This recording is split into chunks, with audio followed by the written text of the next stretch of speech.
Today is September 3rd of 21. The chickens have been tearing the garden all to hell. I was out of town for 10 days, I guess, doing a pack animal course up in Montana. Super cool, had a good time, but when I came back you couldn't even see the brick pathway because the chickens have just been super aggressive, digging everything all to hell and throwing dirt and mulch and rocks and sticks all over the place. So also, some kind of a predator got into the pond. Something got in there. Smashed all the lilies, smashed all that green rush over there, and 3 of the goldfish are missing. Also, I found this. These are Japanese trapdoor snails. I don't know if I have any more left or not. I'm down at least 1. So, probably a coon or a possum, maybe even a coyote or a dog. I don't know. Well, I've been getting a bunch of cool plants here lately, the last few days. Manihot grahamii, really cool looking. Got this from Steve off the Palm Talk down in California. He sent me 3 of these and a couple cuttings.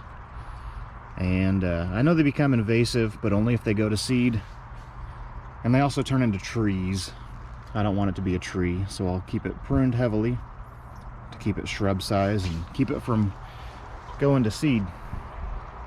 This is a Schefflera fengii. This came from Far Reaches Farm up in Port Townsend.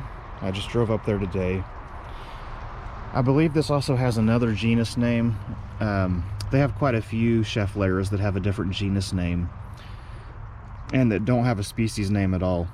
So this is supposed to be one of the most recently discovered or cultivated Schefflera. Is supposed to be really hardy. I don't know if it's as hardy as the Delavii or the taiwaniana.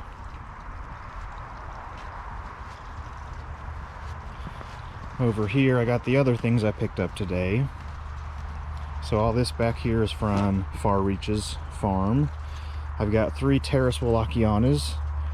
Looks a lot like a bracken fern, except they get up to, I think, 6 feet tall in cultivation and up to 8 or 9 feet tall in their native environment. A couple Podophyllums. And then the other really cool thing they had is a Phlebodium aureum, which is a really wild looking fern. It looks like it should only exist in tropical places.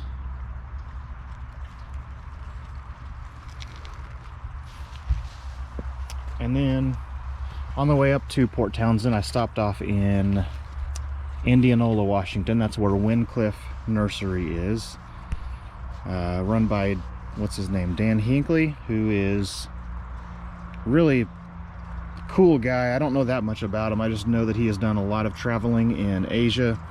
He's a botanist and a big-time plant nerd, and he's got a huge plant collection. Anyway, Schefflera taiwaniana, super hard to find, and then a Fatsia polycarpa, which is a lot like japonica, except the fingers are more deeply lobed and thinner, and he's got a bunch of different variations. I'm not sure what variation this is. He's got quite a few different, I guess, subspecies though. For the rest of the stuff, we're gonna have to go up into the greenhouse. I placed an order with Floribunda.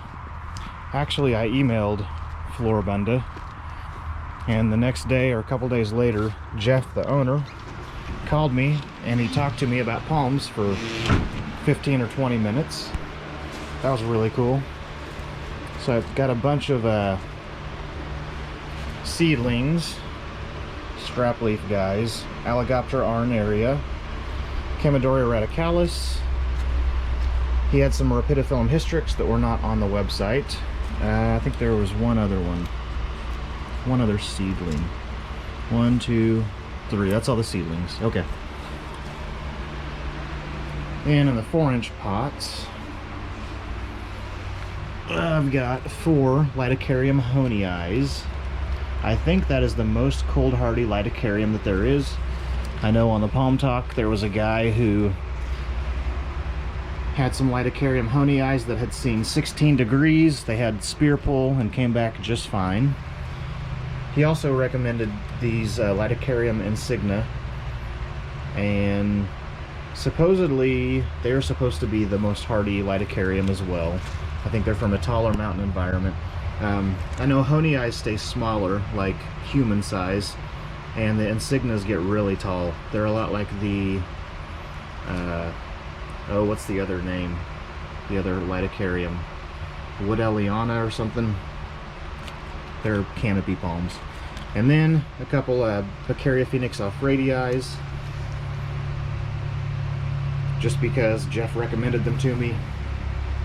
So this Lidocarium hoenii is already going pinnate, so that's really cool. So I think that's about it for the new plants. I had to pick up some Slug Killer too. I've got a whole bunch of Trachycarpus seedlings. Some I ordered. About half of them, though, I just scattered seed out in the garden and they germinated, and I pulled them all in here, but the slugs have been eating them all to hell. I mean, I assume it's slugs.